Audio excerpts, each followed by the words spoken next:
दोस्तों आप सभी को राम राम। अब मंडे को देखिएगा बड़ा शॉक आपको देखने को मिल सकता है। Q2 अर्निंग में सबसे इंपॉर्टेंट देखिएगा हैवी वेटेज स्टॉक के रिजल्ट आने वाले हैं। सबसे इंपॉर्टेंट आपको बताया, और यहाँ पे रिजल्ट जैसे इन्फोसिस के रिजल्ट बहुत अच्छे बताए गए, बट क्या हुआ, स्टॉक गिर गया। तो यही चीज होती है, हाई एक्सपेक्टेशन जब होती है आपकी तो वहां पे आप निराश होते हो और स्टॉक मार्केट देखिएगा बिकवाली जोन में आ जाता है। तो आप देख सकते हैं कि सबसे इंपॉर्टेंट नंबर आने वाले हैं यहाँ पे रिलायंस इंडस्ट्री के। आज आप देख सकते हो रिलायंस इंडस्ट्री के नंबर आज देखने को मिलेंगे, और HDFC बैंक, ICICI बैंक, इनके रिजल्ट आपको कल देखने को मिलेंगे। तो स्टॉक मार्केट पे इसका बड़ा असर पड़ने वाला है। अगर आप देखोगे तो स्टॉक मार्केट पे इसका बड़ा असर पड़ने वाला है, और इसके लिए आपको पूरी तरीके से प्रिपेयर्ड रहना है। क्या रहना है? प्रिपेयर्ड रहना है। क्योंकि अभी तक अगर आप देखोगे जिन बैंकों के रिजल्ट आए हैं वो रिजल्ट अच्छे नहीं आए। मार्केट वेदर किधर भी जा रहा हो इट डजंट मैटर, लेकिन आपको ये पता होना चाहिए इन्फोसिस के रिजल्ट भी बहुत अच्छे एक्सपेक्टेड थे और बताए भी गए। बट द थिंग इज कि मार्केट में क्या हुआ, इन्फोसिस के स्टॉक में बिकवाली देखने मिली। तो ये कहते हैं ना, एक्सट्रीम हाई एक्सपेक्टेशन जब होती है मार्केट की तो प्रॉब्लम आती है। तो आपको पता है एक्सट्रीम हाई किससे हैं? HDFC बैंक से हैं। फिर अगर आप देखेंगे ICICI बैंक से हैं। फिर किससे हैं? रिलायंस इंडस्ट्री से हैं। तो आप समझ सकते हैं कि असर बड़ा होने वाला है। और आपको पता है कि यहाँ पे इस बार काफी ज्यादा मोमेंटम है कि यहाँ पे बिजनेस रिपोर्ट अच्छी आई थी, और बिजनेस रिपोर्ट के अकॉर्डिंग पोस्ट ने अपनी एक्सपेक्टेशंस को बढ़ा दिया है।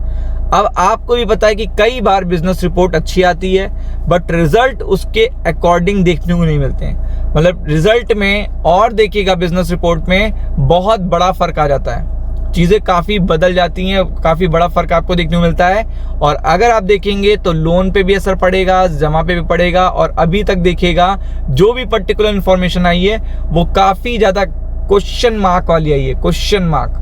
तो आप समझ सकते हैं कि और बैंकों की रिपोर्ट भी अच्छी आई but the result is different. जो रिजल्ट आए वो पूरी तरीके से अलग आए। रिपोर्ट अच्छी थी, रिजल्ट अलग थे। तो यही चीज अगर HDFC बैंक और ICICI बैंक या रिलायंस इंडस्ट्री के साथ होती है तो फिर मंडे को इस पे बड़ा असर पड़ेगा, क्योंकि उसके बाद फिर से 2 दिन मार्केट बंद हो जाएगा।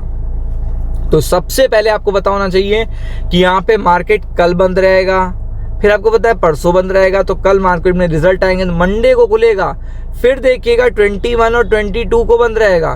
तो आप समझ सकते हो कि केवल ये इम्पैक्ट, यही इम्पैक्ट देखिएगा होगा जो HDFC बैंक के रिजल्ट का होगा, फिर ICICI बैंक के होगा, फिर रिलायंस इंडस्ट्री के होगा, और इसके अलावा भी जो रिजल्ट आते रहेंगे वो तो अलग बात है। लेकिन इनका वेटेज सुनिए, निफ्टी में इन तीनों का वेटेज मिला के अगर आप देख लोगे तो कम से कम अगर आप देखोगे तो 25% के ऊपर है निफ्टी में, और निफ्टी बैंक में बात करोगे तो 50% के ऊपर है। तो आप समझ सकते हो कि इनके रिजल्ट, इनकी जो मार्केट की एक्सपेक्टेशन से मिस होते हैं, अगर कि मार्केट ने कुछ एक्सपेक्ट कर रखा है उससे मिस होते हैं तो स्टॉक मार्केट पे बड़ा असर पड़ेगा।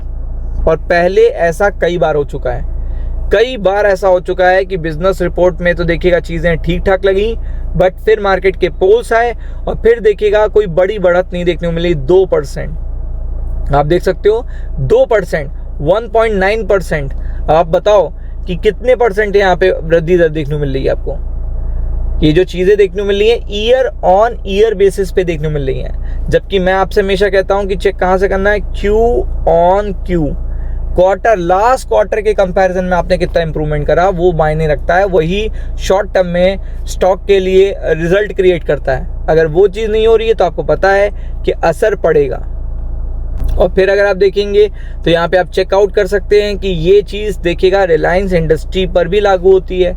रिलायंस इंडस्ट्री आपको पता है कि बहुत ज्यादा, पिछली बार भी इन्होंने बताया था बहुत अच्छे रिजल्ट आए थे, लेकिन रिजल्ट आने के बाद इनका स्टॉक गिर गया था अगले दिन 2 से 3%। तो आप देख सकते हैं कि इनके रिजल्ट भी जो एक्सपेक्टेशन है वो अगर आप देखेंगे तो यहाँ पे इकोनॉमिस्ट कह रहे हैं कि मार्जिनल बेसिस का देखिएगा मूवमेंट देखने को मिलेगा, और सॉफ्ट रिजल्ट यानी कि अच्छे, यानी कि बहुत ज्यादा मतलब एक्साइटमेंट वाले रिजल्ट नहीं आएंगे। सॉफ्ट रिजल्ट आपको देखने को मिल रहा है, ठीक ठाक ग्रोथ देखने को मिल रही है, वो भी ईयर ऑन ईयर बेसिस पे। अभी क्वार्टर ऑन क्वार्टर बेसिस की तो बात ही नहीं हो रही है। तो आप समझ लो कि इतनी बड़ी बात है। ये सारी चीज़ें कितनी इंपॉर्टेंट हैं कि जब ईयर ऑन ईयर बेसिस और क्वार्टर ऑन क्वार्टर बेसिस में काफ़ी बड़ा फर्क आ रहा है। तो इन सब चीज़ों का असर मंडे को पड़ेगा। प्रिपेयर रहिएगा। राम राम।